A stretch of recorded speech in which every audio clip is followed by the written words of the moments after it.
Yes mga par, ayan, so bali meron tayo dito Honda Click, tapos Honda Click mga par, so kinakalas na ni Jojo, tapos si Titeng is kinakalas na rin itong Honda Click mga par, so gagawin 59 all stock, so papalitan natin ng cam na Kyobo yan mga par. Pogi talaga nung Honda Click na to, tapos ang kit pa nung nagkakalas ng makina, ayun si Titeng. Mamaya papakita ko sa inyo kung ano yung mga dapat ikakabit dito sa Honda Click mga par. Ayan, so kasi kasunod tayo dito sa garahe ni Miko mga par, let's go.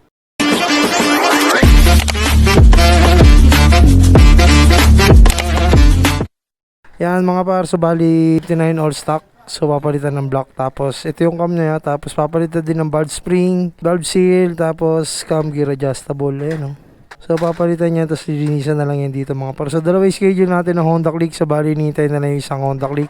Bali ito lilinisan na lang, tapos i-degree, tapos papalitan ng block at piston. So ang kumana na ito ay si Titeng mga par, ayan Smile ka naman dyan. Ayan, so inintay na lang, tapos yung 200cc na SkyDrive mga par is all goods na, inaayos na lang yung mga wiring, tapos yung throttle cable mga par. So let's go mga par, SkyDrive na ginawang 200cc mga par. So ito na yung itsura ng SkyDrive, ayan walang tapon sa pyesa, malaki-laki ginastos nito. Lupit, 63 plus 8 mga par. So 200cc na tong SkyDrive mga par. So may-ari nito ay si Bossing. Ayan, si Bossing, yon. So dito sa loob mga par is 59 big bulb. So i-degree na lang ni Boss Miko mga par. So ito na yung itsura nung kanyang pinas. So syempre down drop na rin yan mga par.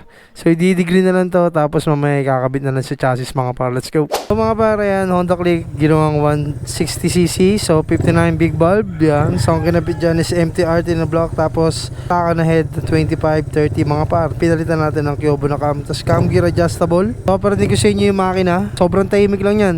Takpan mo nga yung pipe mic, yun alright, yan. So tahimik yung makina mga par. So testing natin kung one click, yun.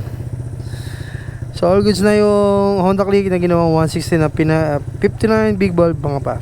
So syempre braking yan mga par. So ayun lang mga par, all goods na yung 160cc mga par. Peace out.